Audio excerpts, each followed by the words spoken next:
domingo nos reunimos para recordar quiénes somos, ¿verdad? Cada domingo que nos reunimos como iglesia, celebramos nuestra salvación. Eso es lo que debemos de hacer cada domingo. Celebramos a nuestro Salvador, lo adoramos, lo agradecemos, oramos, consideramos la Escritura. Pero especialmente en estos tiempos de tanta necesidad, mis hermanos, donde el mundo está literalmente volteado al revés, ¿verdad? Es una buena oportunidad para voltear nuestros ojos al cielo, ¿verdad? Y entender, acrecentar nuestro conocimiento y nuestro entendimiento de lo que significa y lo que implica la vida, la muerte y la resurrección de nuestro Señor Jesucristo. Y bueno, hoy le llaman el Domingo de Palmas, hoy vamos a ver un poquito de eso, ¿verdad? Porque se celebra lo que se llama la Semana Santa, donde nuestro Señor Jesucristo fue a la cruz del Calvario a sufrir por nuestros pecados y después de 3 días resucitar con poder. Y bueno, a mí me da gusto porque esta es la primera vez que lo hacemos como iglesia. Yo no había dado un mensaje especial de Palmas, de Domingo de Palmas, pero es importante. Y yo creo que más en este tiempo es importante prepararnos porque esta semana especial estamos en casa. Estamos todos combatiendo contra este virus invisible, ¿verdad? Y estamos ayudando a que no se esparza más. Pero es un momento perfecto para poder voltear nuestros ojos al que sí tiene control, ¿verdad? Y revisar, analizar nuestra gran salvación, nuestro Salvador, darle gloria y alabanza a nuestro Dios y Rey Jesucristo, al Padre y al Espíritu Santo, un solo Dios, quien sigue sentado en su trono, mis hermanos, en pleno control de toda situación. Ahora, vamos, tenemos que venir y darle literalmente pues una ojeada desde Génesis, porque es muy importante. La palabra de Dios, mis hermanos, no es un mero libro religioso, tienes que saber eso. No es un mero libro filosófico donde encuentras palabras morales, es la palabra inspirada de Dios. Y hay algo que es muy importante que necesitamos entender. La Biblia contiene la historia humana. Si bien no está la historia de todas las naciones, ¿verdad? De todos los periodos, sí trata con el asunto más importante de la humanidad, ¿verdad? Y algo que nosotros nos ponemos a pensar, bueno, ¿qué onda con este virus? ¿Qué está pasando? Bueno, la Biblia nos enseña, ¿verdad? Nuestro origen, nos enseña la causa de los problemas que estamos viviendo hasta hoy, pero también nos habla de la solución. Y aparte nos habla de la culminación de la historia humana, que no te vendan gato por liebre. La palabra de Dios ya te enseña cuál es el final de esta historia. Y nada explica mejor la historia y la condición humana mejor que la Biblia. Y te voy a decir por qué. Porque fue escrita y contada por el único que tiene autoridad y el único que tiene la capacidad de contarla. Porque ¿qué crees? Dios es eterno y siempre ha estado ahí. El Dios Todopoderoso. Entonces repasemos rápidamente. En primer lugar, estamos revisando este fin de semana que es una culminación, es un clímax maravilloso. La vida, muerte y resurrección de Jesucristo es un clímax maravilloso para la historia humana. Dios comenzó creando para su propia gloria todo lo que vemos. Esta creación perfecta. No lo hizo en millones y millones de años, lo hizo en 6 días literales, porque la Biblia dice la verdad y científicamente es comprobable que es así. ¿No? Y no comprobable, sino confirmable, porque la ciencia no comprueba la Biblia, la ciencia solamente la confirma en cierto punto. La Biblia es lo que es ya de por sí, ¿verdad? Dice en Génesis 1:31, dice que Dios lo hizo todo bueno en gran manera. En muy poco tiempo después dice que él hasta descansó el 7º día, no porque estuviera cansado, sino porque no había más que hacer. Estaba todo perfecto. Poco tiempo después, capítulo 3, nuestros antepasados Adán y Eva, también como la ciencia lo confirma, porque todos somos una misma raza, somos una humanidad que venimos desde nuestros antepasados, que son ellos, ¿verdad? Ellos le dieron la espalda a Dios. Creyeron la mentira, serán como Dios, y le dieron la espalda a la verdad. El Señor les había dado un solo mandato para que mostraran su lealtad, su amor, su fidelidad al Señor, y les dijo: no coman de este árbol. Ellos le creen a Satanás, ¿verdad? Y en ese momento la creación entera cayó. En ese momento el pecado entró y descompuso todo lo que era perfecto, y desde ese momento Dios comenzó a trabajar en nuestra salvación. Pero mira todo lo que se perdió. Para comenzar, lo más importante que se perdió fue la comunión plena que tenían con Dios. Era perfecta y fue rota. Ya había enemistad con Dios.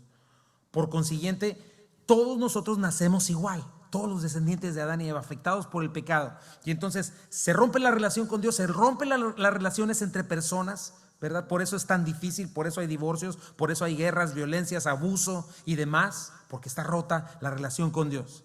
No solamente la relación entre nosotros, la relación con Dios, la creación misma fue maldecida por el pecado. La tierra comenzó a dar espinos, ya no iba a dar más su fruto con facilidad. El hombre tendría que cultivar y trabajar con el sudor de su frente. De pronto, a partir de ese tiempo, animales comenzaron a comer otros animales. Llegó el veneno, toxicidad, virus, bacterias, hongos fuera de control, desastres naturales, dolor, maldad, angustia, enfermedad. ¿Por qué? Por causa de la maldición del pecado.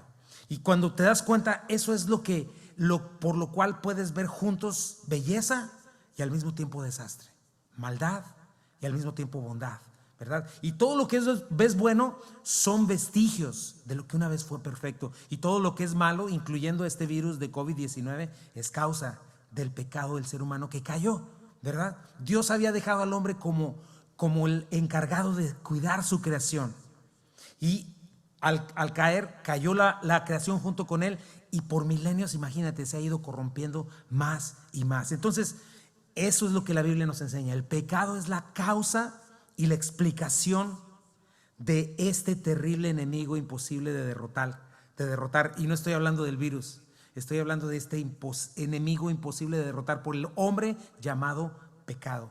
Y sobre todo, por este pecado tenemos este enemigo llamado también la muerte.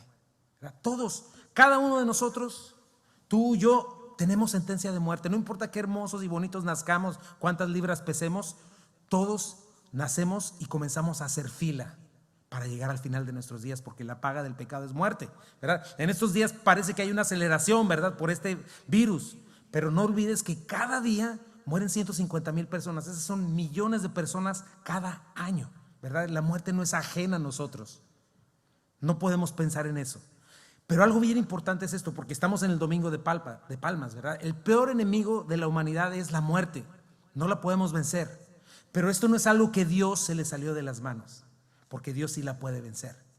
Y dice la Biblia, nos enseña cómo desde antes de la fundación del mundo, Dios ya había hecho un plan de redención, ¿verdad? Todo esto en su soberanía, para traer gloria a su nombre, a sí mismo, manifestar su justicia, manifestar su santidad para nosotros, manifestar su amor, su paciencia, su gracia, ¿no? Y desde el mismo día, ese mismo día tan triste, tan sombrío, en el que la humanidad cayó, en el que no le fue suficiente perfección, en el que prefirió creer la mentira antes que la verdad, desde ese mismo día Dios proveyó un Salvador, ¿verdad? Llegaría de una mujer, ¿verdad? Un día iba este Salvador a venir, iba a salvar a un grupo de personas que Dios mismo también en su eterna sabiduría y por su amor, Él mismo escogió para mostrar en ellos su misericordia y su gracia. No porque haya algo especial en ellos, no, sino porque decidió alcanzarnos. Y Dios prometió que vendría de la simiente de una mujer. Entonces, si te fijas, toda esta cuestión de la salvación es para el mundo entero, es para todos nosotros. Dios prometió que vendría de la simiente de una mujer, ¿verdad? Lo cual es algo sobrenatural. Una mujer no tiene simiente, ¿verdad? Literalmente viene de la palabra semen, o sea, no de semilla. Tenía que ser, ¿por qué tenía que ser de una mujer? Porque tenía que ser alguien parte de la misma raza humana, ¿verdad? Pero al mismo tiempo tendría que ser alguien que no fuera heredero de Adán, del pecado de Adán. ¿Y ese hombre quién crees que fue? Jesucristo, el Mesías prometido, el Salvador. Él es el personaje principal de la historia humana y de esta palabra de Dios. Y bueno, tú puedes leer toda la Biblia. Comenzó escogiendo a un hombre llamado Abraham. Ya había hecho otras cosas antes, el diluvio, etcétera, pero no tenemos tiempo para todo eso. De él, de Abraham, el Señor hizo un pueblo, su pueblo llamado el pueblo de Israel, de quien vendría este Mesías. Es lo importante. Dios reveló este plan de salvación pensando en él antes de la fundación del mundo, ¿verdad? A través de todo eso. Y a esto puede venir a tu mente y dirás, oye, pero todo este sufrimiento fue plan de Dios. Bueno, en su soberanía sí, y el costo fue muy alto. Pero te voy a decir algo, Dios mismo asumió el costo mayor. ¿Quién crees que pagó el precio más alto? Dios mismo, al ir a morir por nosotros en la cruz. ¿verdad? El héroe se sacrificó por los villanos. Imagínate a Batman muriendo por el Guasón, por decir algo, ¿verdad? Pero el héroe se sacrificó por los villanos. Y bueno, continuando en esto, Dios escoge a este pueblo, les da un sistema religioso, ¿verdad? Un sistema de sacrificios como una manera de explicar la manera en que puedes regresar a tener relación con Dios. ¿Te acuerdas cómo comencé? Lo primero que se rompió fue nuestra relación con Dios. Y Dios establece la manera en cómo podemos volver a tener relación con Él. Y entonces en el Antiguo Testamento puedes ver cómo Dios es el que siempre está buscando al hombre. El hombre no busca a Dios. Dios toma la iniciativa, ¿verdad? Todos nos descarremos como ovejas, cada cual se aportó por su camino, pero Dios no deja de perseguirnos y buscarnos, y Dios revela este sistema de sacrificios mostrándonos algo, ¿verdad? Al venir a esta humanidad en tinieblas, muestra sus intenciones y recuperar lo más importante que se perdió en Edén, que es nuestra comunión con Dios. Eso es lo más valioso, ¿verdad? Porque eso significa la vida eterna, perdón de pecados, no quedar separados de Dios eternamente, ¿verdad? Y a través de esos sacrificios, ¿qué nos muestra? Que si tú pecas, alguien más tiene que morir por mí. La paga del pecado es muerte, ¿verdad? Es el transgreder su ley merece muerte, y por eso todo esto tan fuerte de ver a una ovejita que se le corte el cuello y que sangre, ¿verdad? Y la manera que Dios nos dice es: si tú te quieres acercar a mí, necesitas un sustituto, y ese sustituto tiene que ser inocente, porque tú mereces morir, pero necesitas un sustituto, ¿verdad? Y no solamente eso, necesitas un mediador, un sacerdote, un sumo sacerdote que efectuara el sacrificio, que orara por ti, que entrara por ti en el lugar santo donde nadie, ningún ser humano tenía acceso, ¿verdad? Y durante milenios el Señor fue anunciando a través de sus profetas y su palabra a este pueblo, y con este sistema, ¿verdad? Es la manera en la que nos podemos acercar a Él, porque todos estos sacrificios apuntaban a Jesucristo. Esa es la manera. Desde Génesis 3 rompimos su ley, desde Génesis 3 quedamos destituidos de su gloria, y para poder regresar a Él necesitamos morir, porque la paga del pecado es muerte, pero Él envió un sustituto perfecto y bueno que se llama Jesucristo, ¿verdad? Y eso es lo que nos ha dado, ¿verdad? Pero la palabra de Dios no cae a tierra, mi hermano. Y entonces Él comenzó a profetizar desde milenios antes este Salvador. ¿Y qué crees? Y lo acabamos de ver ahora en Navidad. El Verbo se hizo carne y habitó entre nosotros. Eso lo acabamos de ver ahora en diciembre. La luz en las tinieblas resplandeció. Las tinieblas no prevalecieron contra ella. Aquella luz que alumbra a todo hombre venía a este mundo y sucedió, ¿verdad? Los evangelios comienzan a explicarnos toda este evento tan importante en que la historia fue partida en dos. Acuérdate de algo: los evangelios no fueron inspirados para darte una biografía detallada de Jesucristo, no, son un documento oficial para decirte cómo Dios mismo se hizo carne, y su vida, muerte y resurrección nos manifiestan esta preciosa redención. Dios hecho carne, Dios con nosotros. ¿Qué dice Juan 1 al 4? En el principio era el Verbo, y el Verbo era con Dios, y el Verbo era Dios. Ese Verbo es Jesucristo. Este era en el principio con Dios. Todas las cosas por Él fueron hechas, y sin Él nada de lo que ha sido hecho fue hecho. En Él estaba la vida, y la vida era la luz de los hombres. Entonces Cristo viene a manifestar a Dios en toda su expresión. Él es la manifestación gloriosa de Dios a nosotros los seres humanos, ¿verdad? El Dios mismo del Antiguo Testamento, Cristo lo manifestó.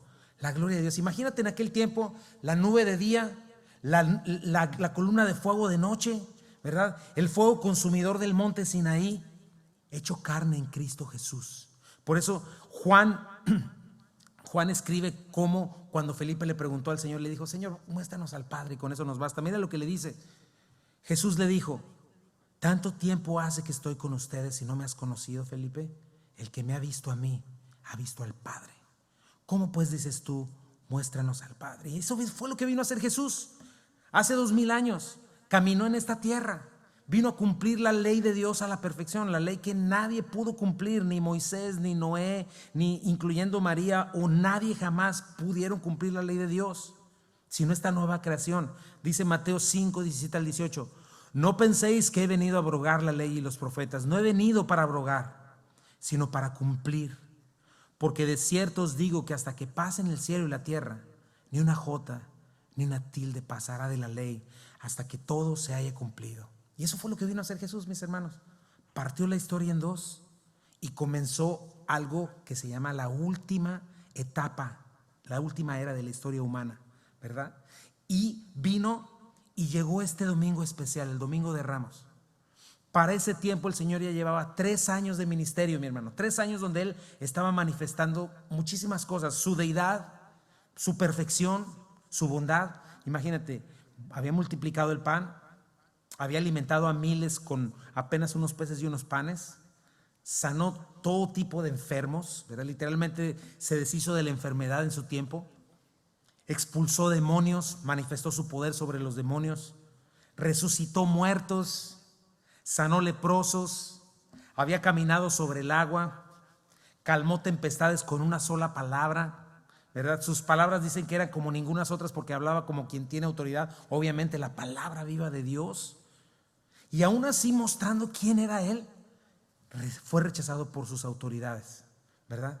Ya tenían tiempo queriéndolo arrestar y matar porque no le convenía a ellos, y ahorita vamos a hablar de eso, pero todo tenía que cumplirse bajo la agenda perfecta de Dios. ¿Ok?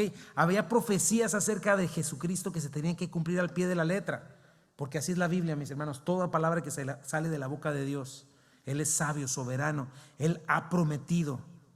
Y entonces, lo que vamos a hacer después de todo esto, porque es todo un caminar, si te fijas, por eso tiene que ver con nosotros, porque cuando pensamos en esta semana no es nada más un acto religioso de que la gente se salga afuera. Ahorita no puede salir, ¿verdad? Hoy no va a haber procesiones de ese tipo, pero no es una cuestión religiosa, es parte de nuestra historia, de lo que somos como cristianos.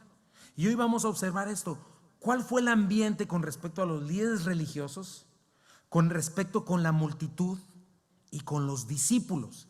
Y yo le pido a Dios que con cada uno de estos personajes aprendamos una lección y nos identifiquemos con ellos en lo que tenemos que identificarnos, ¿verdad? Porque en algún momento todos cabemos en la fotografía, ¿verdad? En algún momento todos podemos caer en la fotografía de ser unos religiosos cerrados que proclamamos nuestra propia justicia. En algún momento podemos caer en ser una multitud que solo busca lo suyo y que está lista para irse con el mejor postor y un día gritarle hosana y la otra semana gritarle crucifícalo. Todos podemos identificarnos con estos discípulos inexpertos, temerosos, todavía decidiendo si iban a confiar plenamente o no Dios, o en Jesucristo, ¿verdad? Y estos 4 evangelios relatan precisamente esta escena que es antes de la Pascua, que es muy importante, ¿verdad? Esa es la importancia de este momento. Ahora vamos viendo.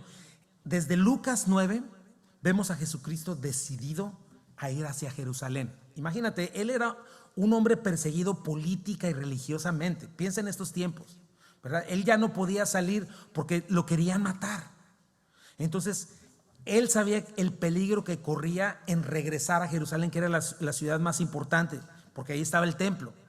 Y Lucas nos relata cómo el Señor, antes de eso, en primer lugar ya los había enviado, ¿verdad? Les había dado el poder de las señales de autoridad sobre los demonios, sanar enfermedades, ¿verdad? Menciona la muerte de Juan el Bautista ahí en Lucas 9, la alimentación de los 5,000, se manifiesta en su gloria delante de Pedro, Juan y Jacobo, ¿verdad? Hace algunos milagros y anuncia su muerte y les dice, Lucas 9:51, cuando se cumplió el tiempo en que él había de ser recibido arriba, afirmó su rostro para ir a Jerusalén. Es decir, dijo, voy a Jerusalén y voy a morir, no me voy a detener. Es como poner su cara como pedernal, ¿verdad? Voy hacia allá, ¿verdad? Requería esta fe, ¿verdad? Jesús finalmente deja Galilea, que es donde hizo su mayor tiempo de ministerio, y después de diferentes días va rumbo a Jerusalén. Y vemos ya casi llegando a Jerusalén, una semana antes, menciona que los mismos discípulos, mira cómo iban pensando en esta situación. ¿Cómo Jerusalén, Señor? Pues si te quieren matar, ¿no? Dice Marcos 10, 32 al 34. Iban por el camino subiendo a Jerusalén y Jesús iba adelante. Y ellos se asombraron, obviamente por esto, porque iba a meterse a la boca de los lobos, y le seguían con miedo. Todos los demás, Jesús sabía lo que iba, pero sus discípulos alrededor, imagínate. Entonces, volviendo a tomar a los 12 aparte, les comenzó a decir las cosas que les iban a acontecer a él. He aquí subimos a Jerusalén y el Hijo del Hombre será entregado a los principales sacerdotes y a los escribas y le condenarán a muerte y le entregarán a los gentiles y le escarnecerán, le azotarán y escupirán en él y le matarán, mas al tercer día resucitará. Y ahí dice la Biblia, relata que ellos no entendían lo que les decía hasta que resucitó. Pero vemos su camino hacia Jerusalén, que va directamente a eso. Sus discípulos están con temor, ¿verdad? Y lo vemos llegando ya casi por allá. Vamos a estar viendo a Betsaida y a Betania, ¿verdad? Vemos cómo Cristo le da la vista a Bartimeo. Este es el primero que vemos, el ciego que paró la procesión, que le empieza a gritar: hijo de David, ten compasión de mí, ten misericordia de mí. Y dice que cuando el Señor lo intentan callar, y que de pronto el Señor para la procesión. Imagínate toda la procesión, era el ciego que paró la procesión, y el Señor le dice: párate, el Señor te llama.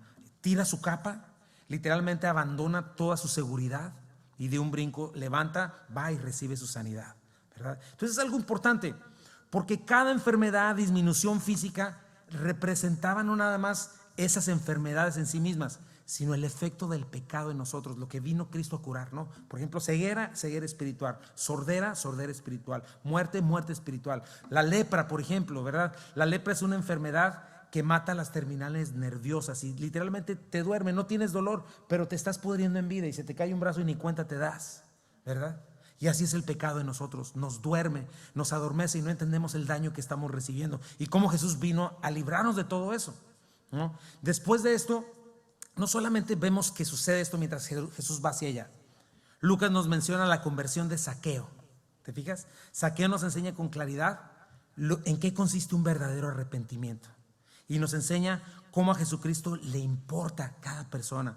Dicen que era un hombre de poca estatura, publicano, o sea, muy odiado por la gente, que era muy rico, pero este hombre se humilla y se sube a un sicómoro para ver al Señor. Y mira lo que pasa, Lucas 19, 5, 7. Vamos en este proceso, estamos acompañando al Señor a la entrada triunfal, Domingo de Ramos. Dice: cuando Jesús llegó a aquel lugar, mirando hacia arriba, le vio y le dijo: Zaqueo, date prisa, desciende, porque hoy es necesario que pose yo en tu casa. Entonces él descendió a prisa y le recibió gozoso.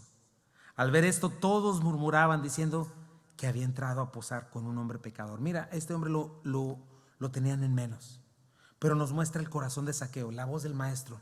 Zaqueo baja, y ¿sabes qué? El puro amor y la voz del maestro, el puro mostrarle su deseo no de condenarlo, sino de perdonarlo, mueve a este hombre y lo transforma en otro hombre. ¿Por qué? Dice Lucas 19, 8 al 10. Entonces Zaqueo, puesto en pie, dijo al Señor: he aquí, Señor, la mitad de mis bienes doy a los pobres. Imagínate que un político de esos que se robaron medio país dijeran eso: la mitad de mis bienes doy a mis pobres, y si en algo he defraudado a alguno, se lo devuelvo cuadriplicado. Si él había robado 1 millón, iba a devolver 4 millones. Y mira lo que dice Jesús: hoy ha venido la salvación a esta casa, cuando ve este arrepentimiento, por cuanto él también es hijo de Abraham, porque el Hijo del Hombre, checa eso, porque esta es la agenda de Dios, esta es la agenda de Jesucristo al venir a este mundo, esta es la agenda de Dios al venir a morir y resucitar, porque el Hijo del Hombre vino a buscar y a salvar lo que se había perdido, ¿verdad? Él era hijo de Abraham, el padre de la fe. Checa algo muy importante, porque ahorita lo vas a ver con la multitud y con los religiosos. Zaqueo entendió quién era Cristo. Zaqueo entendió a qué venía Cristo, porque a pesar de ser un hombre tan rico, checa cómo dejó de confiar en sus riquezas, dejó de confiar en sus tranzas, en sus abusos, y entendió algo muy importante: todo se trata de ti, Señor. Me arrepiento de mis pecados.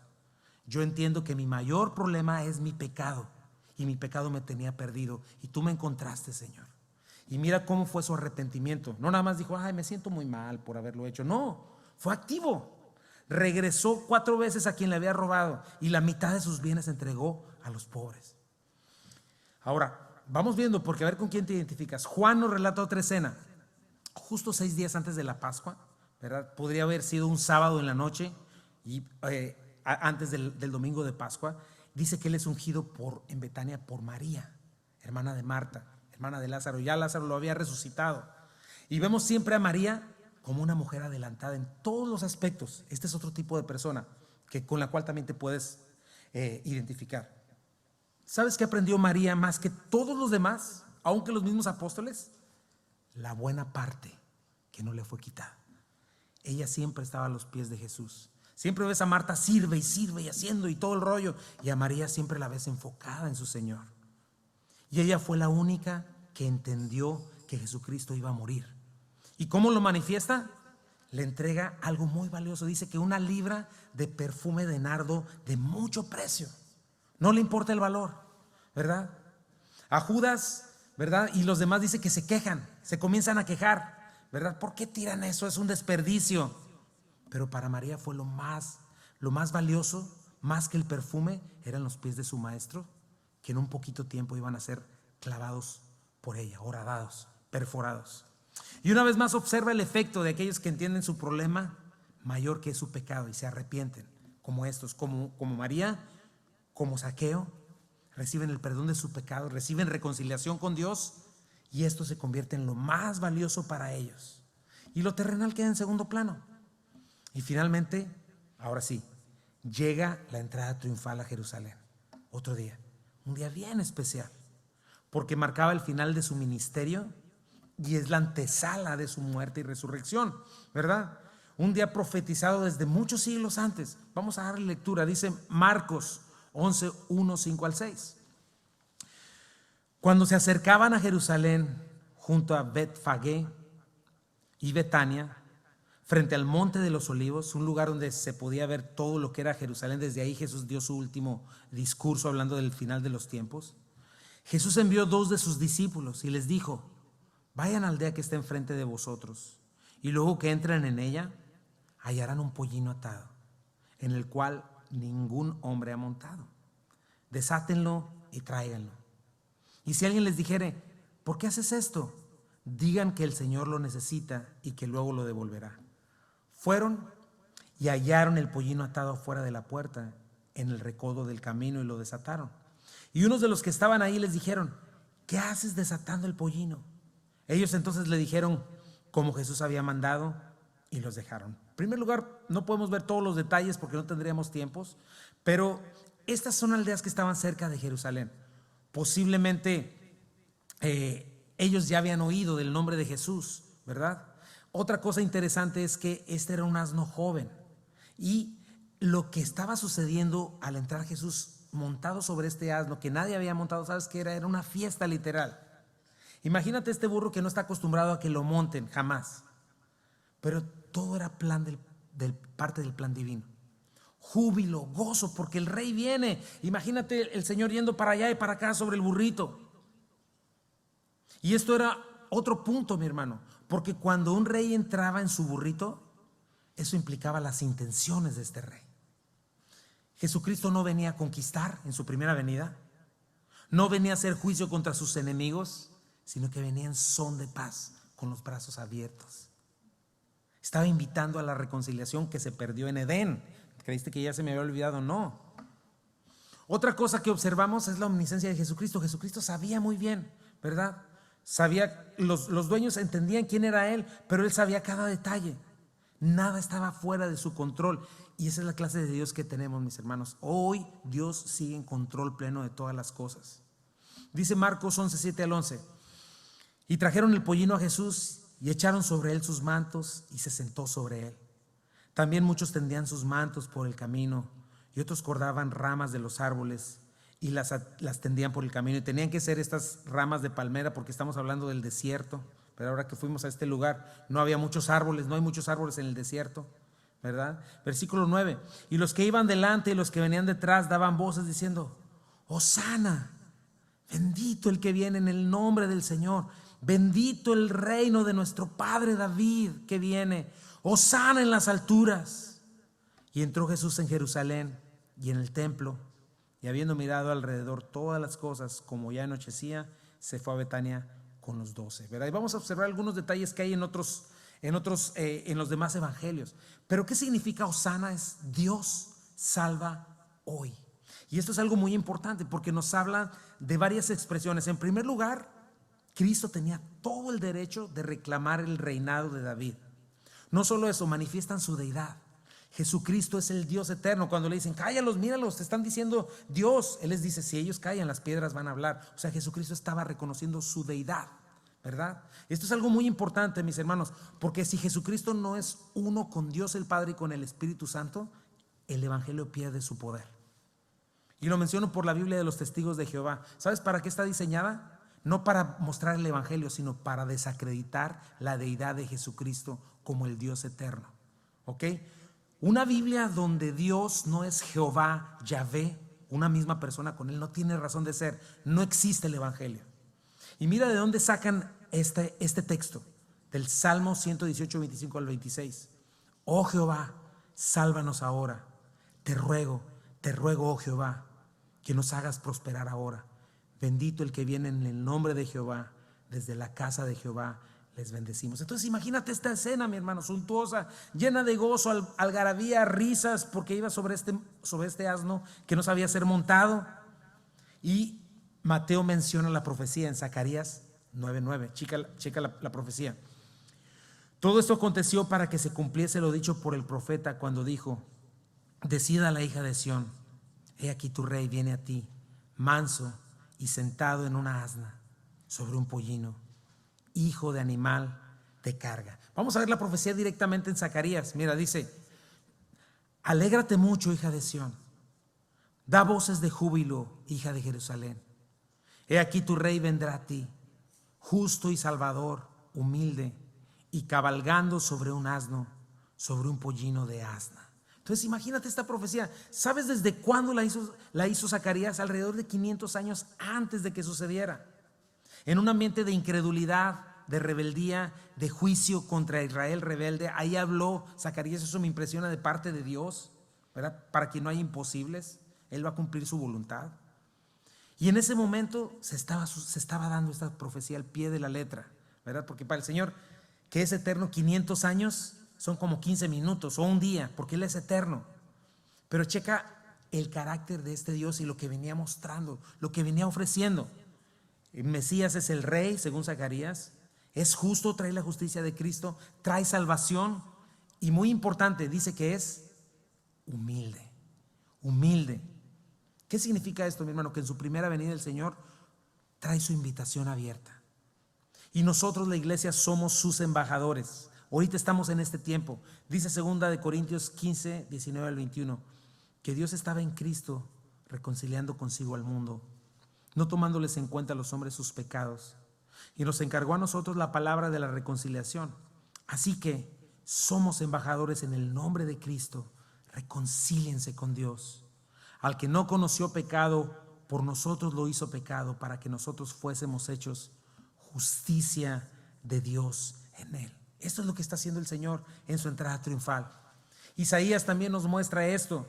Dice: mira, pasen por las puertas, barran el camino al pueblo, allanen la calzada, quiten las piedras, alcen perdón a los pueblos. He aquí que Jehová hizo oír hasta lo último de la tierra. Digan a la hija de Sión: he aquí viene tu Salvador, he aquí su recompensa con él, y delante de él su obra. Y les llamarán pueblo santo, redimidos de Jehová, y a ti te llamarán ciudad deseada, no desamparada. Esta es la importancia del Domingo de Palmas, mi hermano. Dios mismo abriendo sus brazos, las intenciones de nuestro Señor. Hoy es su deseo. Pero ¿sabes una cosa? Quiero hacer un contraste, porque esta fue su primer venida. En su segundo advenimiento no va a ser así. El Señor en su segundo advenimiento va a llegar como el león de la tribu de Judá. Delante de él toda rodilla se va a doblar. Ya no va a venir en un burrito jugando y dando opciones de salvación. No, dice la Biblia que va a venir en un corcel blanco, pero va a venir a hacer venganza de sus enemigos y a recuperar, a arrebatar lo que es suyo, lo que Satanás ha usurpado por muchos años, lo que hoy está usurpado por Satanás, sus secuaces y sus seguidores. Mira, vamos a ver rápidamente esa segunda imagen. Su primer advenimiento está abierto y hoy está abierta la puerta. Pero mira su segundo advenimiento, Apocalipsis 19. Entonces vi el cielo abierto y aquí un caballo blanco, y el que lo montaba se llama Fiel y Verdadero. Diferente, ya no es esta burrita que nadie había montado. Y con justicia juzga y pelea. Sus ojos eran como llama de fuego, y había en su cabeza muchas diademas, y tenía un nombre escrito que ninguno conocía sino él mismo. Estaba vestido de una ropa teñida en sangre, y su nombre es el Verbo de Dios. Y los ejércitos celestiales, checa esa frase, vestidos de lino finísimo, blanco y limpio, le seguirán en caballos blancos. ¿Quiénes son estos ejércitos celestiales? Nosotros, la iglesia arrebatada, vestidos de la justicia de Dios, ¿verdad? Y nos está dando esta imagen muy diferente a su primera aparición. Dice el versículo 15: de su boca sale una espada aguda para herir con ella a las naciones, a las inconversas, ¿verdad? A las naciones rebeldes. Y él las regirá con vara de hierro. Y él pisa el lagar del vino del furor y de la ira del Dios Todopoderoso. Y en su vestidura y en su muslo tiene escrito este nombre: Rey de Reyes y Señor de Señores. Y vio un ángel que estaba en pie en el sol, imagínate, y clamó a gran voz, diciendo a todas las aves que vuelan en medio del cielo: vengan y congréguense a la gran cena de Dios, para que coman carnes de reyes y de capitanes, y carnes de fuertes, carnes de caballos y sus jinetes, carnes de todos, libres y esclavos, pequeños y grandes. Y mira el final: y vi a la bestia, a los reyes de la tierra y sus ejércitos reunidos para guerrear contra el que montaba el caballo y contra su ejército. Y la bestia fue apresada, con él el falso profeta que había hecho delante de él las señales, cuales había engañado a los que recibieron la marca de la bestia y habían adorado su imagen. Estos dos fueron lanzados vivos dentro de un lago de fuego que arde con azufre, y los demás fueron muertos con la espada que salía de la boca del que montaba el caballo, y todas las aves se saciaron de las carnes de ellos. Checa, ¿quién gana al final, mi hermano? Jesucristo. ¿Quiénes ganamos al final? Nosotros con él. Pero checa, ese es el segundo advenimiento del Señor. Estamos en el primero. Solo quería contrastártelo. Ahora mira lo que dice Mateo 21:10, para regresar a este advenimiento, el cual todavía ofrece arrepentimiento, perdón de pecados. Cuando él entró a Jerusalén, dice que toda la ciudad se conmovió diciendo: ¿quién es este? La gente decía: este es Jesús, el profeta de Nazaret de Galilea, ¿verdad? Juan menciona que eran multitudes preparándose porque venía la Pascua, además de todos los que ya habían visto cómo había despertado o resucitado a Lázaro después de 3 días de muerto. Y menciona Juan la otra parte de la profecía. Dice: el siguiente día grandes multitudes que habían venido a la fiesta al oír que Jesús venía a Jerusalén, tomaron ramas de palmera y salieron a recibirle y clamaban otra vez: Hosana, bendito el que viene en el nombre del Señor, el Rey de Israel. Y mira, Lucas nos da un poco más de detalles. Cuando llegaban ya cerca de la bajada del monte de los olivos, toda la multitud de los discípulos, gozándose, comenzó a alabar a Dios a grandes voces por todas las maravillas que habían visto, diciendo: bendito el Rey que viene en el nombre del Señor, paz en el cielo y gloria en las alturas. Interesante, se parece al mismo texto de cuando el Señor nació, ¿verdad?, en Belén, pero este es diferente. Entonces algunos de los fariseos de entre la multitud le dijeron: maestro, reprende a tus discípulos. Él respondió, les dijo: os digo que si estos callaran, las piedras clamarían. Lo que te había comentado antes. Entonces checa, fiesta, algarabía, ¿verdad? Te dije que iba a mencionar algo de la multitud, porque también tienes que hacer esto, porque esta misma multitud que hizo toda esta fiesta una semana antes, el siguiente viernes ya se había vendido con el mejor postor. Y todos los que habían: oh, sana en el cielo, en las alturas, también estaban gritando: ¿sabes qué? Crucifícale, crucifícale. Entonces esto también tienes que enterarte tú. La multitud se caracteriza porque es superficial en su corazón. La multitud tropieza en el momento en que no recibe lo que necesita hoy y aquí. Le dio la espalda a Cristo. Ellos nada más estaban esperando un reino terrenal, por eso querían poner a Jesucristo, ¿verdad? ¿Sabes qué es lo único que les importaba a la multitud?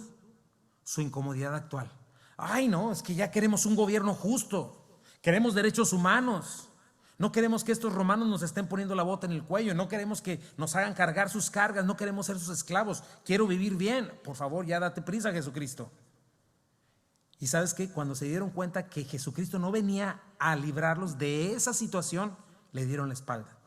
¿Por qué? Porque escucharon a los escribas y a los fariseos y a los sacerdotes: nosotros estamos a cargo y nosotros nos vamos a encargar de que los romanos los traten bien.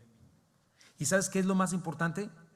Que la multitud no estaba consciente de su pecado, no estaba consciente de su necesidad más profunda, el perdón de sus pecados, la necesidad de un Salvador, la condenación eterna. No entendieron que el perdón de sus pecados era más urgente aún que ser libertados de la injusta y opresiva opresión romana. Solo hubo unos cuantos que sí entendieron, ya los vimos, ¿verdad? Zaqueo, María, ¿verdad? Los discípulos, aunque no sucedió inmediatamente, porque cuando Cristo fue arrestado, todos huyeron, pero lo entendieron. Entendieron que el Salvador del mundo no nada más venía a salvar a Israel o a Judá, sino al mundo entero. Quien vino a buscar y salvar lo que se había perdido. ¿Sabes qué entendieron? Que tú y yo necesitamos entender en un tiempo como este. Ellos entendieron que su peor enemigo no era Roma. Y hoy en este tiempo tienes que entender que tu mayor problema no es el COVID-19, no es este coronavirus, que tu mayor problema no es la situación económica o la situación política actual. Tu mayor problema y el mío se llama pecado. El mundo es temporal, lo que se ve es temporal y lo que no se ve es eterno. Piensa en eso, porque si eres la multitud vas a terminar tropezando en Cristo. ¿Qué estás esperando tú de Él? ¿Es tu medio para alcanzar tu fin? ¿Es tu genio de la lámpara? ¿O es como Zaqueo, que entendieron y los discípulos entendieron en qué consiste la salvación, en qué consiste que Cristo haya venido? Vas a tropezar en Cristo si no es así. Ahora checa, la multitud lo recibe como rey, sin embargo no ven su necesidad inmediata cubierta y lo coronan, pero con una corona de espinas. Tienes que verte en qué fotografía estás, mi hermano. Una cosa más que es igual de importante mencionar, ¿verdad? Y con eso cerramos. Es que esta entrada triunfal del Mesías no solamente fue profetizada por Zacarías, mi hermano. ¿Sabes quién la profetizó también? Daniel. Y Daniel tiene algo bien interesante, que la profetiza en el día, el mes y el año. Casi les da la hora. Al tal día, tal mes y tal año, a tal hora va a entrar el Mesías Salvador del mundo. Daniel 9, 24 al 26. ¿Verdad? Profetiza desde una orden que da el rey Artajerjes, la reconstrucción del templo. Luego, después de eso, cuando ya termina Esdras y Nehemías y el final del último escritor Malaquías, ¿verdad? Hasta el año 30 después de Cristo, son 483 años exactos a su primer advenimiento, ¿verdad? Y no para ahí, porque Daniel profetiza la destrucción de Jerusalén. Y aparte menciona los últimos 7 años de gran tribulación. Imagínate, así es la Biblia.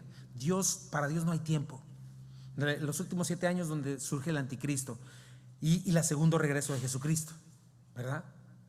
Pero este día, la entrada triunfal de Jerusalén estaba profetizada en año y día.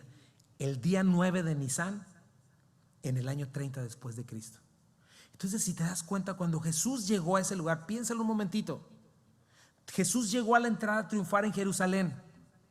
Los estudiosos, los escribas, los fariseos, los sacerdotes, ellos deberían saberlo. Probablemente lo sabían, pero ¿sabes qué? Lo ignoraron. Ellos debían haberlo estado esperando. ¿Sabes qué? Ya es hora, hoy va a llegar. Imagínate cómo deberían haberlo estado esperando. Fanfarria, bombo, pum, fuegos pirotécnicos, no sé. Pero ese no fue el caso. ¿Sabes qué encontró el Señor? Un sistema religioso corrupto, incrédulo, hipócrita, estéril, vacío. Y el Señor lleno de tristeza. Mira Lucas 19. Y cuando llegó cerca de la ciudad, al verla, lloró sobre ella, diciendo: oh, si también tú conocieras, a lo menos en este día, lo que es para tu paz. Esa es una pregunta para ti, mi hermano. ¿Ya has entendido lo que es para tu paz? Mas ahora está encubierto de tus ojos. Porque vendrán días sobre ti cuando tus enemigos te rodearán con vallado y te sitiarán y por todas partes te estrecharán y te derribarán a tierra y a tus hijos dentro de ti y no dejarán en ti piedra sobre piedra. Por cuanto, ¿qué dice?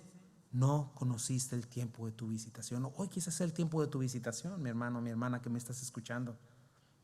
Y ojalá que Dios te dé ojos para ver, porque si no tu vida va a terminar en ruinas. ¿Y sabes qué tuvo que hacer Jesucristo? En lugar de tener este recibimiento, tuvo que limpiar el templo.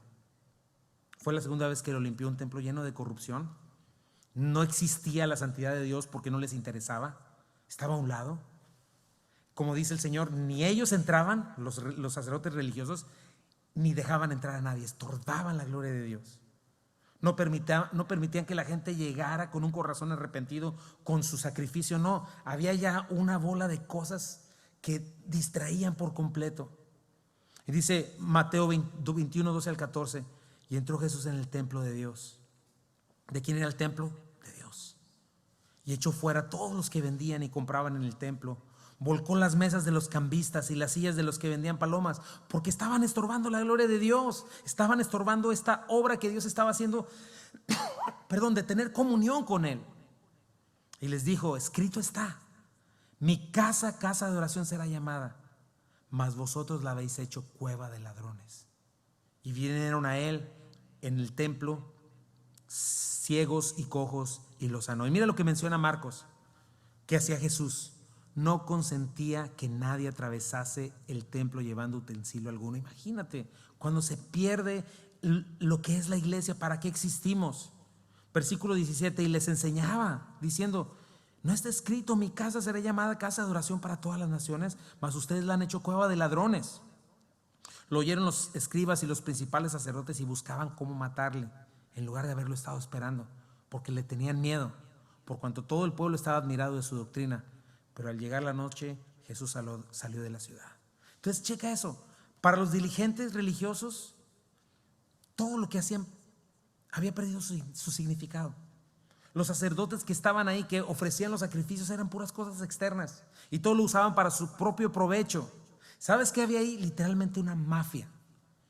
Tú podías llegar con una esperanza diciendo: voy a ir a Jerusalén, voy a traer, esto fue lo que me diste, Señor, aquí está mi diezmo, aquí está mi sacrificio para ti, Señor. Y cuando llegabas encontrabas con que te decían: sí, pero no, esas palomas, aquí no se aceptan ese tipo de palomas, tienes que agarrar de las que tengo aquí, ¿verdad? No, esos animales no te los aceptamos. Te puedo dar 5 pesos por él, pero tienes que comprar este que vale 300, porque este es el que tiene la marca oficial. Si no, no te lo aceptamos. Aparte de eso, tú llegabas con tu moneda extranjera y te decían: no, aquí solo se acepta la moneda de Jerusalén aceptada. Y el tipo de cambio siempre lo subían 10% más de su valor. ¿Y quién crees que estaba en la cima de la mafia? Pues el sumo sacerdote, los secuaces. Y esta fue la segunda vez que el Señor limpió su templo. La primera vez les dice: no hagan de la casa de Dios un mercado, pero esta vez ya les dice: una cueva de ladrones. Y Jesús, lejos de encontrar lo que debía haber encontrado, un pueblo lleno de expectación y de emoción, gente desenfocada, pensando en su aquí y en su ahora, corrupta, profana, ¿verdad? Inmediatamente después de eso vemos lo que es la higuera estéril, ¿verdad? Mateo, Marcos y Lucas mencionan la maldición de una higuera estéril, porque el Señor dice que va a buscar a esa higuera. No era tiempo de higos, pero estaba toda llena de hojas, pero no encontró fruto. Y no la maldice porque dice: ay, tenía mucha hambre, higuera fea, no me diste fruto. No. ¿Sabes a quién representaba esa higuera? A Israel. Frondosa, verde, llena de hojas, una gran apariencia de piedad, pero estéril, muerta por dentro, sin fruto. Un Israel distraído, enfocado en el aquí y en el ahora, un sistema religioso viciado, vacío, gente que debería estarlo esperando, más preocupada por su estatus. O sea, sí, este es el Mesías, pero me van a quitar mi estatus delante de los romanos. Su posición, y preferían, según ellos, desaparecer al Mesías que perder su comodidad, su poder, su influencia política. Entonces piensa esta otra escena: un grupo de gente sin el menor sentido del temor de Dios, de su santidad, ciegos a la maravillosa gracia que tuvieron de que el Rey eterno estaba llegando, ciegos al privilegio impresionante de que el Mesías caminara alrededor de ellos.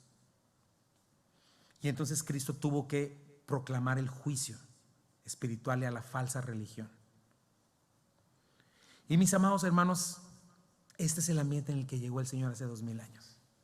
Incredulidad, orgullo, rebeldía, desobediencia, superficialidad. No es muy diferente a nuestros días.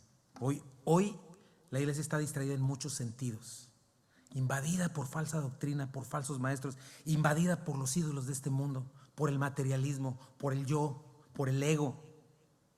Iglesias donde Cristo ya no es el centro. donde yo soy el centro, todo se trata de mí, y hasta la misma alabanza retrata eso, una alabanza centrada en mí. Yo me siento triste, me siento feliz, me das a mí, me das a mí, me das a mí. Bueno, yo, no es así. El centro tiene que ser Cristo, y una iglesia sin fruto no es la condición de toda la iglesia en el mundo, pero sí en general, mis hermanos. Y estamos por celebrar una vez más la muerte, vida y resurrección de nuestro Señor Jesucristo. Su resurrección. Él ya manifestó su presencia, ya reveló a Dios, ya murió, ya resucitó. Pero esa es la pregunta para ti y para mí. ¿Dónde estás tú? ¿Con quién te identificas? ¿Zacarías? ¿María? ¿Los discípulos? ¿La multitud? ¿Estos religiosos estériles? ¿Con quién? En algún lugar y en algún momento tienes que caber, y cuando cabes tienes que arrepentirte. Y yo espero y le pido a Dios que en este tiempo de dificultad y de necesidad no estés nomás esperando al libertador de Roma, mi hermano. Que no estés nada más llorando porque anhelas tu vida vacía y sin Dios de regreso. Que recuerdes que no es una religión o ritos o una filosofía lo que necesitas para tener tu mejor vida ahora. Te urge reconciliación con tu Creador. Que entiendas que hay necesidad, que hay eternidad en ti, y que la cosa no termina cuando mueras. Ahí comienza, y tendrías que haber hecho las paces con Dios. Que sin duda todo esto es señal de que Cristo viene pronto, y sin duda es señal de que Dios no va a dar por inocente al culpable, y Dios no puede sostener el pecado delante de él. El pecado va a ser juzgado, aunque hoy hay condiciones de arrepentimiento, de perdón, de limpieza. Y que entiendas que Jesucristo no viene en su segundo advenimiento en paz sobre un burro. ¿Dónde quieres encontrarte hoy, mi hermano? La palabra es verdadera, se ha cumplido y siempre se cumplirá. Así es de que te animo, te exhorto, te amonesto, entrégate hoy a Él. Hazle el Señor de tu vida. Para una religión y comienza a vivir, a caminar con Él en honra, en honestidad. Arrepiéntete de tus pecados, abandónalos. No le recibas con un corazón superficial. ¿Cómo le vas a recibir, mi hermano? Nada más con palmas te quitarás tu manto, pero la otra semana, cuando ya te faltó, cuando ya no tuviste lo que tú pensaste que querías, ay no, este Dios no sirve, voy a buscarme otro. ¿Qué vas a hacer si en estos tiempos de pronto te das cuenta de que Él no está interesado en librarte de la opresión de Roma o del coronavirus, sino más interesado en librarte del pecado? ¿Vas a apreciar eso? ¿Lo vas a seguir de todos modos? Mis hermanos, es tiempo de levantarnos, poner manos a la obra y de despertar. Cristo vive y está sentado a la derecha del Padre. Hoy es el día de salvación. Hoy la puerta está abierta. Hoy los brazos del Señor están abiertos. No le tengas en menos. No te engañes a ti mismo. Hoy ábrele tu corazón. Entrégate por completo a Él. Dice Isaías 55, 1 al 3: a todos los sedientos vengan a las aguas, y los que no tengan dinero vengan y compran y comen. Vengan y compren sin dinero y sin precio vino y leche. ¿Por qué gastan el dinero en lo que no es pan y su trabajo en lo que no sacia? Oídme atentamente y coman del bien, y se deleitará su alma con grosura. Inclinen su oído y vengan a mí. Oigan y vivirá vuestra alma, y haré con ustedes el pacto eterno, las misericordias firmes del David. Y mis hermanos, hoy nos toca tomar la cena del Señor. Creo que ustedes ya tienen los elementos. Te pedí desde este fin de semana que te prepararas en tu casa, si eres cabeza de tu hogar, que puedas compartir el pan con tu familia, el pan y el jugo de uva. Vivimos en estos tiempos. Aquí nos tocó vivir en este momento, mis hermanos, y Dios ya hizo un pacto con nosotros. Jesucristo ya vino a morir por nosotros, y este pacto fue hecho con su preciosa sangre. Lo vamos a estudiar este fin de semana.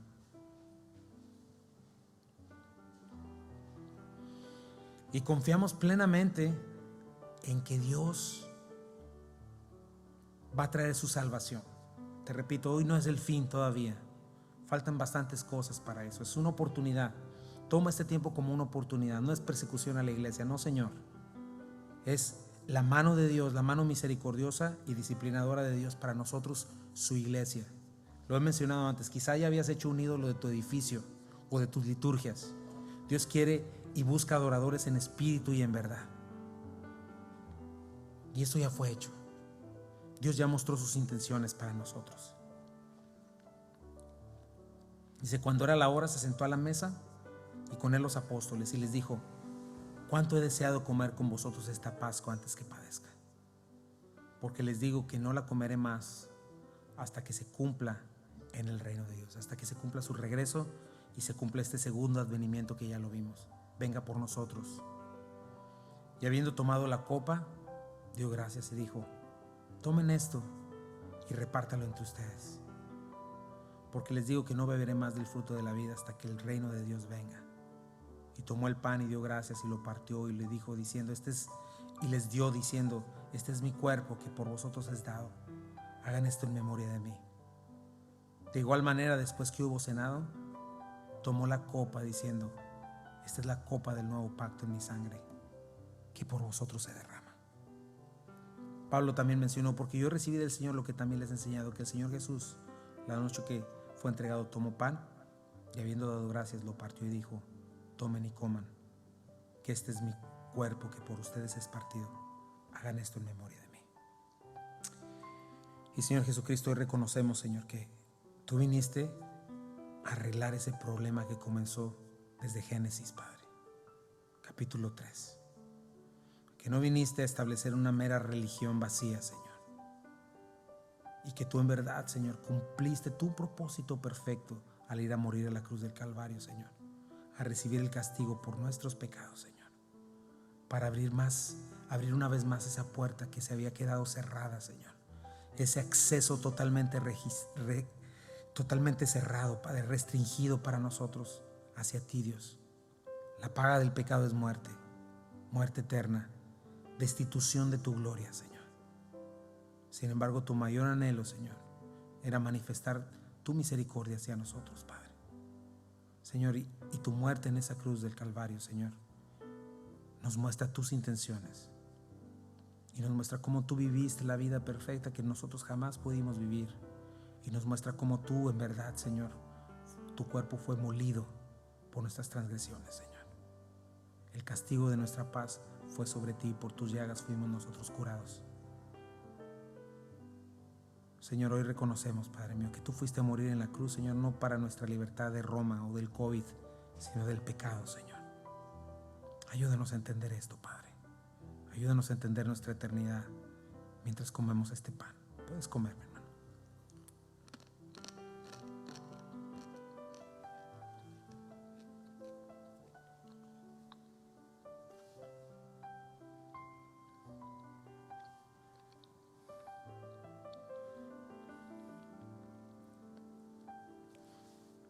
Asimismo tomó también la copa después de haber cenado, diciendo: esta copa es el nuevo pacto en mi sangre. Hagan esto todas las veces que la bebiereis en memoria de mí. Y Señor, tu preciosa sangre, Señor, derramada en la cruz del Calvario, no es otra cosa, Señor, sino tu amor por nosotros. Tú eres el Cordero de Dios que quita el pecado del mundo, sin mancha, perfecto, Señor. Que Dios estaba en Cristo reconciliando a los hombres consigo, no tomándoles en cuenta a los hombres sus pecados, sino que nos encargó a nosotros el misterio de la reconciliación. Eso estabas haciendo, Señor, y tu preciosa sangre, Señor, por tu preciosa sangre, el velo fue partido en dos, Señor, y en tu cuerpo partido, Señor, se abrió un camino de regreso a lo que se perdió en Edén, nuestra comunión contigo, Señor. Esa es la vida eterna, conocerte y entenderte. Gracias, Padre. Puedes tomar la copa.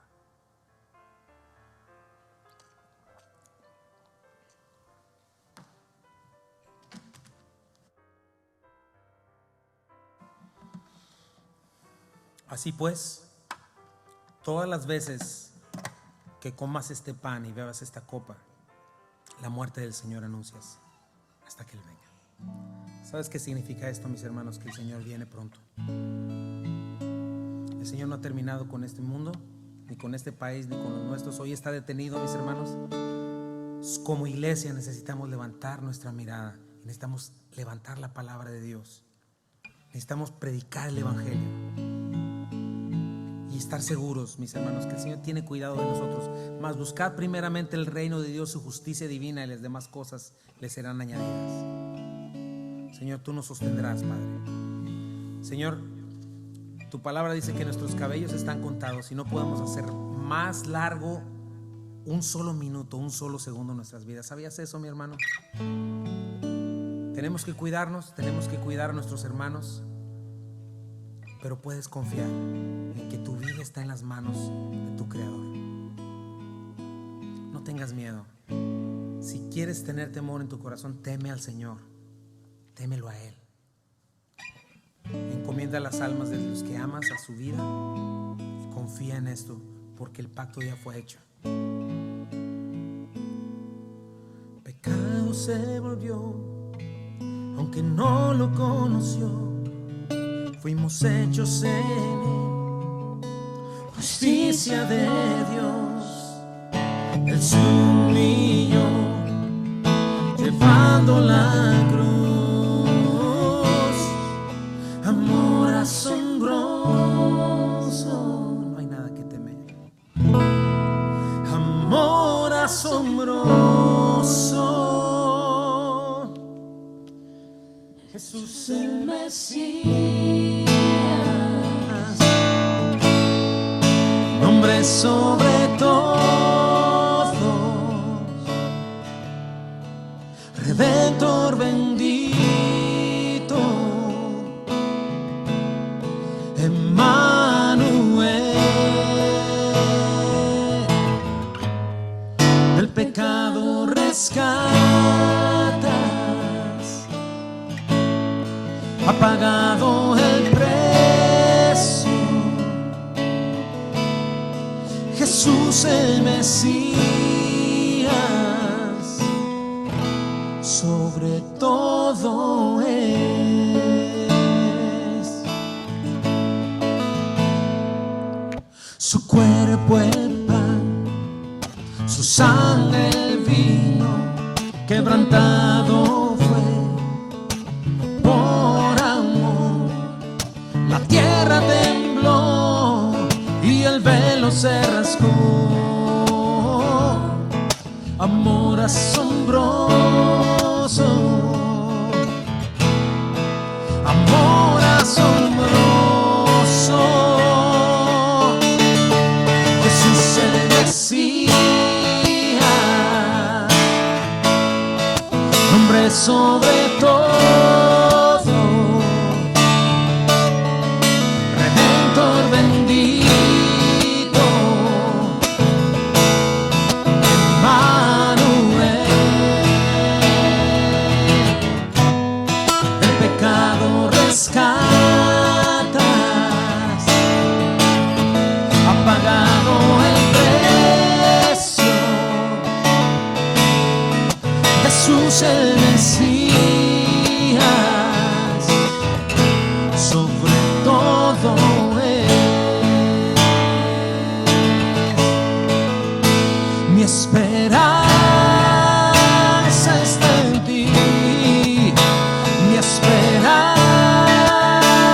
está en ti. Toda gloria a ti, mi Dios. Tú eres la luz, Jesús el Mesías, nombre sobre todos, Redentor bendito, Emmanuel. Del pecado rescatas, ha pagado el precio. Jesús el Mesías, sobre todo es. Jesús Jesús el Mesías, sobre todo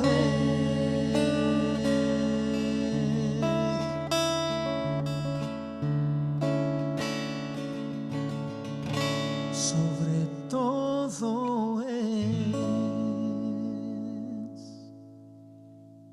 precioso Mesías, Señor, que está sentado a la derecha del Padre, que nada ni nadie puede conmoverte, inconmovible Dios eterno, maravilloso, Señor. A ti entregamos nuestras vidas en este día, Señor. Y el hombre puede decir 100,000 cosas, Padre, y las noticias, utilizar su color amarillento para ganar, Señor, más atención, Padre. Y los partidos políticos y los gobernantes de este mundo pueden manejar las cosas, Señor, pero tú eres soberano y estás sobre todo y sobre todos,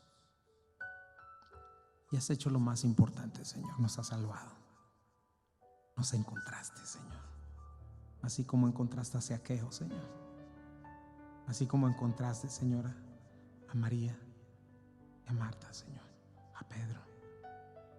Señor, toda esa generación de aquel tiempo no está más.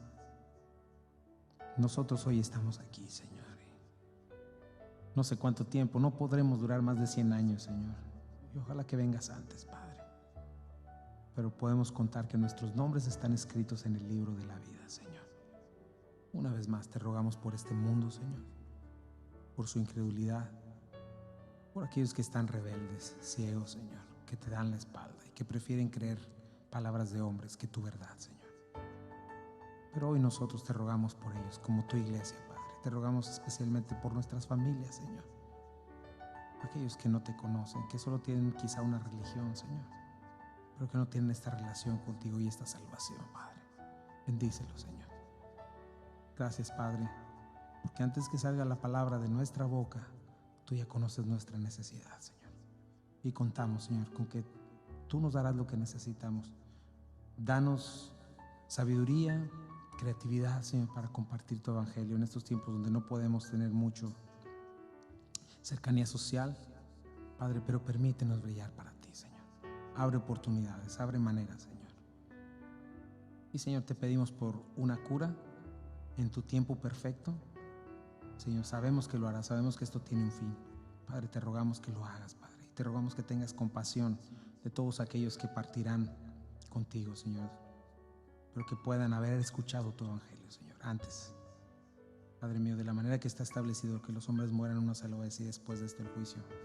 Señor, que pongan atención, Padre, y que ninguno de nosotros, Señor, terminemos esta prueba como comenzó, Señor, que hayamos crecido en sabiduría, Padre. Por favor, Señor, te pido que estas sillas que hoy están vacías, Señor, pueda regresar muy pronto toda la gente, Señor, y no solamente las sillas que siempre están llenas, sino el resto de las sillas que han estado vacías, Señor, por mucho tiempo, Señor, y que podamos, Padre mío, cumplir con la gran comisión, Señor. Gracias, Señor. Llévanos con bien a casa y bendice esta semana, y en el nombre de Jesús oramos todas estas cosas. Amén.